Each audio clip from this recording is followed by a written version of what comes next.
এই যে যত বুদ্ধিজীবী বাংলাদেশে দেখেন, কলিমুল্লাহ খান, সলিমুল্লাহ খান, লানতুল্লাহ খান, গজবতুল্লাহ খান, আর এই শয়তানগুলির ঠাকুর হচ্ছে ফরহাদ মজাদ, ইসলাম সম্পর্কে অপব্যাখ্যা দিচ্ছে। আমি ফরহাদকে চ্যালেঞ্জ করছি, তার সাথে আমার ডিবেট অফলাইনে না, অনলাইনে না, অফলাইনে করব, ঢাকা বিশ্ববিদ্যালয়ের স্টাডি রুমে করতে চাই।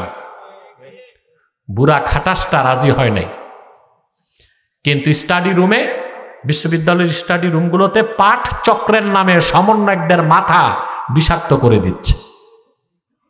সমন্বয়কদের বসায় পাঠ চক্রের মাধ্যমে ইসলাম সম্পর্কে ভুল মেসেজ ছাত্র সমন্বয়কদেরকে দিচ্ছে, আর ছাত্র সমন্বয়করা তার খপ্পরে পড়েই আজকে রাজনীতি থেকে নির্বাসিত হয়ে যাচ্ছে। আমি তাদেরকে পরামর্শ দিয়েছিলাম আলেম ওলামার সাথে সম্পর্ক করতে। আলেম ওলামা ক্ষমতায় যাবে কি যাবে না আল্লাহই ভালো জানেন, কিন্তু আলেম ওলামা পীর মাশাইখকে বাদ দিয়া কেউ ক্ষমতায় যেতেও পারবে না, যেতে পারলেও টিকে থাকতে পারবে না। এটা বাংলাদেশ।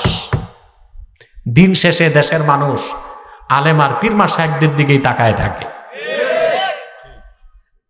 ভোট দেয় না হুজুগে বাঙালি, ওটা কি একটু নগদ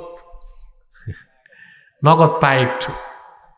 আপনার তো নির্বাচনের আগে খুব সস্তায় বিক্রি হন, 500-700 টাকা। পোল্ট্রি মুরগি কিন্তু এখন এত সস্তায় পাওয়া যায় না, আপনারা এত কম দামে বিক্রি হন। এই পলিটিক্যাল কালচার, রাজনৈতিক সংস্কৃতি যেদিন আমরা বদলাতে পারবো, সেদিন আমরা স্বাধীন হব, সুন্দর দেশ করতে পারব। আমাদের পররাষ্ট্রনীতি হবে স্বাধীন, অর্থনীতি হবে দুর্নীতিমুক্ত, দেশ হবে ট্যাক্সই, যেখানে মানুষের অধিকার প্রতিষ্ঠিত হবে, যেখানে মানুষ সম্মান পাবে, মর্যাদা পাবে, লুটপাট হবে না, ইনসাফ থাকবে, সুষম বন্টন থাকবে, আইনের শাসন থাকবে। এছাড়া যা শুনতেছেন দেখতেছেন এসব কি কাসুন্দি, এসব কি কাসুন্দি খাইতে খুব মজা। চিত্তপিঠা দিয়ে খান না নারায়ণগঞ্জের মানুষ, কি দিয়ে খুব মজা লাগে, কিন্তু পরে বুক জ্বলে। আল্লাহ কারীম। তাহলে দ্বীন ইসলামকে চিনতে হবে। সুবহানাল্লাহ। আল্লাহ বলছেন কাফেররা যতই আল্লাহ নূরকে নিবাইতে চাক, আল্লাহ নূর নিভতে দিবেন না, নূর পরিপূর্ণ করবেন। আল্লাহ ১৫০০ বছর আগে তার নূর ইসলামকে পরিপূর্ণ করছেন না? এবার মূল কথাটা শোনেন। 23 বছর দিনের দাওয়াত দিয়ে আল্লাহর আখিরি নবী নূর নবীজি আমার মুহাম্মদ মুস্তাফা সাল্লাল্লাহু আলাইহি ওয়াসাল্লাম বিদায় হজ্জে যখন আরাফার ময়দানে উপস্থিত হলেন, দিনের দাওয়াত হয়ে গেছে 23 বছর। দিনটি ছিল হজের দিন, দিনটি ছিল জুমুয়ার দিন।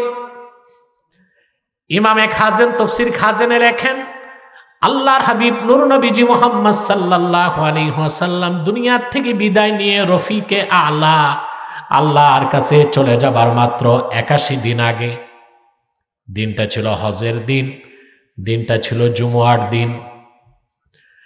আরাফার ময়দানে আল্লাহর হাবিব উপস্থিত ছিলেন। রাসূলুল্লাহ সাল্লাল্লাহু আলাইহি সাল্লামের সামনে 1 লক্ষের উপর সাহাবী দাঁড়ায় ছিলেন। আসর নামাজের শেষ সময়, মাগরিব নামাজের কিছু আগে আল্লাহর পক্ষ থেকে সুসংবাদ চলে আসলো, আল-ইয়াওমা আকমালতু লাকুম দীনাকুম ওয়া আতমামতু আলাইকুম নি'মাতি ওয়া রাদিতু লাকুমুল ইসলাম দীনা। আল্লাহ ঘোষণা করলেন, মানব জাতি লাখের উপর পয়গম্বর, হাজার হাজার বছর দিনের দাওয়াত দিয়েছেন, দিন পরিপূর্ণ করি নাই, কিন্তু মুহাম্মদ সাল্লাল্লাহু আলাইহি ওয়াসাল্লামের 23 বছরের মেহনতের কারণে আমি আজকে তোমাদের জন্য দিনকে পরিপূর্ণ করে দিলাম, তোমাদের উপর আমার নেয়ামতকে পরিসমাপ্ত করলাম, আর সকল ধর্ম মতবাদকে রহিত করে আমার হাবিবের রক্ত ঝরা দ্বীন ইসলামকে আমি আল্লাহ মনোনীত করলাম। আল্লাহ তার নূরকে পরিপূর্ণ করে দিলেন। রাসূলুল্লাহ সাল্লাল্লাহু আলাইহি সাল্লামের উপস্থিতিতে ১৫০০ বছর আগে লক্ষাধিক সাহাবীকে সাক্ষী বানায়, বলেন সুবহানাল্লাহ। কথাটা বুঝছেন? এই যে কোরআনের আয়াতটা পড়লাম, আল ইয়াউমা আকমালতু লাকুম দীনাকুম, অর্থ শুনলেন, ওজন করতে পারেন নাই। ওজন করতে পারছেন? একটু আমি ওজন করার মতো যেন কিছু খুঁজে পান, বলবো? আমি বসেছি 1 ঘন্টা হয়ে গেছে, আর 10 মিনিট কষ্ট দিব ইনশাআল্লাহ, ঠিক আছে?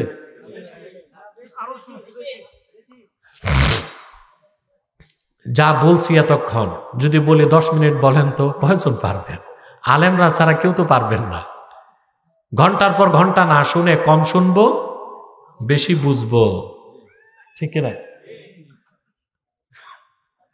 এই যে আয়াতটা আমি পড়লাম, আল ইয়াউমা আকমালতু লাকুম দীনাকুম, এই আয়াতের ফজিলত এসেছে সুনান তিরমিজিতে।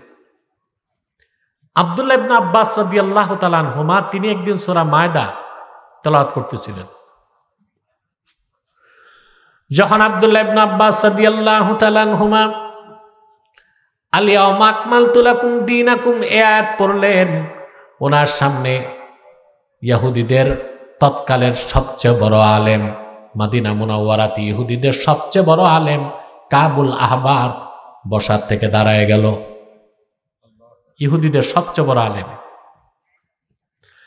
কাবুল আহবার বলল, আব্দুল্লাহ ইবনে আব্বাস, এইরকম একটা আয়াত কোরআনে আছে তা তো আমি জানতাম না। লাউ নাযালাত হাযিহিল আয়াতু আলাইনা লাত্তাখাযনা যালিকাল ইয়াউমা ঈদা। এরকম একটা আয়াত যদি আমাদের নবী মুসার উপর আল্লাহ নাজিল করতেন, খুশির চোটে আমরা আয়াত নাজিলের দিনটাকে ঈদের দিন বানায় দিতাম। এই আয়াতের ওজন বুঝছে ইহুদি, আমরা। সাইয়েদনা আব্দুল্লাহ ইবনে আব্বাস রাদিয়াল্লাহু তাআলা আনহুমা তখন জবাব দিলেন, ক্বালা ওয়াল্লাহি ইন্নাহা নাযালাত আলা রাসূলিল্লাহি সাল্লাল্লাহু আলাইহি ওয়াসাল্লাম ফি ইয়াউমি ঈদাইন, ইয়াউমে আরাফাতা ওয়া ইয়াউমে জুমআ। ইহুদি, তোমার জানা নাই আল্লাহর আখিরি নবী মুহাম্মদ সাল্লাল্লাহু আলাইহি সাল্লামের উপর কোরআনের আয়াত নাজিল হয়েছে এমন একদিন যেই দিন ডবল ঈদ হয়েছে। দিনটা ছিল বিদায় হজের দিন, দিনটা ছিল জুমআর দিন। পরবর্তীতে কাবুল আহবার হযরত ওমর রাদিয়াল্লাহু তাআলা আনহুর কাছে ঈমান এনে মুসলমান হয়ে গেছিল, বলেন সুবহানাল্লাহ। ওজন করতে পারছেন? দিন যে পরিপূর্ণ হয়েছে ওজন করতে পারেন নাই মুসলমান, এই জন্যই তো দিনের মূল্য বুঝেন না, কম পয়সায় বিক্রি হয়ে যান আপনারা। ঈমান আর দ্বীনের চিন্তা করেন না, নগদের পিছে দৌড়ান। আপনাদের কাছে দলটা বড়, নেতা বড়, নেত্রী বড়, মতাদর্শ বড়, রাজনীতি বড়, দিনটা বড় হয় নাই।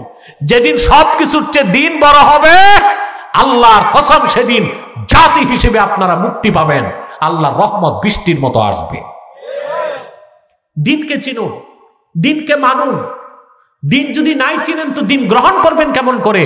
ওই 6 টাক দাড়ি, 2-4 রাকাত নামাজ, লম্বা একটা জুব্বা পরে আপনি মনে করলেন আমি তো খাঁটি দিনদার। আপনি দিনের মৌলিক অনেক কিছু বিশ্বাস করেন নাই, আল্লাহর দৃষ্টিতে আপনি মুমিন হতে পারেন নাই। আপনাকে দিন, পুরাপুরি দিনকে জানতে হবে, শুনতে হবে। আমি আপনাকে সহজ ভাষায় একটু বুঝাই। আদম থেকে ঈসা পর্যন্ত লাখের উপর পয়গম্বর হাজার হাজার বছর দিনের দাওয়াত দিয়েছেন, দিন পরিপূর্ণ হয় নাই। কিন্তু আল্লাহর আখিরি নবী মুহাম্মদ সাল্লাল্লাহু আলাইহি ওয়াসাল্লাম মাত্র দাওয়াত দিয়েছেন 23 বছর, দিন পরিপূর্ণ হয়ে গেছে। পুরুষোচিত কণ্ঠে বলেন সুবহানাল্লাহ। তাহলে কি কথা বলা যায় আদম থেকে ঈসা পর্যন্ত লাখের উপর পয়গম্বরের মেহনত এক পাল্লায় দিলেও আল্লাহর আখিরি নবী মুহাম্মদ সাল্লাল্লাহু আলাইহি সাল্লামের মেহনত আরেক পাল্লায় বেশি ওজন হয়ে যাবে? বলা যায়? বলা যায় মানে বলতেই হবে। পূর্বে দিনের দাওয়াত নিয়ে নবীগণ আসতেন, কারো কাছে জিবরিল এসেছেন 1 বার, কারো কাছে 10 বার। মুসা নবীর কাছে 315 বার, ঈসা নবীর কাছে 400 বারের কিছু বেশি। ইমাম বুখারী রওয়ায়াত করেন, আল্লাহর আখিরি নবী মুহাম্মদ সাল্লাল্লাহু আলাইহি সাল্লামের কদমে দিনের দাওয়াত, দিনের শিক্ষা নিয়ে আল্লাহর কাছ থেকে জিবরিল এসেছেন, একবার নয়, দুইবার নয়, তিনবার নয়, 24,000 বার। মুসলমান, কত গর্বিত উম্মত আপনি, সুবহানাল্লাহ। এই দিনের নিয়ামত পেয়ে কদর করতে পারি না। দিন থেকে দুনিয়াকে প্রাধান্য দেই, দিন থেকে রাজনীতিকে প্রাধান্য দেই, দিনের মহব্বত থেকে আমাদের অন্তরে নেতা নেত্রীর মহব্বত বেশি, ব্যবসা বাণিজ্যের মহব্বত বেশি। আমরা কাফের মুশরিক বেঈমানের সাথে আপোষ করে আল্লাহ দ্বীনের বিরোধিতা করি। কোনদিন মুক্তি নাই ইহকালে, মুক্তি নাই পরকালে। কথা বুঝতে পেরেছেন? আমার ভাইয়েরা, আল্লাহ রাব্বুল আলামিন তার আখিরি নবী নূর নবীজি মুহাম্মদ মুস্তাফা সাল্লাল্লাহু আলাইহি ওয়াসাল্লামকে প্রেরণ করে ১৫০০ বছর আগে দ্বীন ইসলামকে পরিপূর্ণ করে দিয়েছেন। আল্লাহর নূরকে আল্লাহ পরিপূর্ণ করে দিয়েছেন। সে যুগের কাফের মুশরিকরা তাদের কথা দিয়া, সংলাপ দিয়া, যুক্তি প্রমাণ উক্তি দিয়া ইসলামের ক্ষতি করতে পারে নাই। তাদের উত্তরসূরিরা আজ পর্যন্ত পারে নাই, তাদের উত্তরসূরিরা কিয়ামত পর্যন্ত পারবে না। পারবে? পারবে? বরং দ্বীনের সাথে যে বাড়াবাড়ি করতে আসবে সেই ধ্বংস হয়ে যাবে, ইতিহাসের আস্থা করে নিক্ষিপ্ত হয়ে যাবে। ইতিহাস দেখেন, আমার একটা গবেষণা আছে, থিসিস আছে, আজকে আর বললাম না, অনেক সময়ের ব্যাপার, পরবর্তী কোনো আলোচনায় বলবো।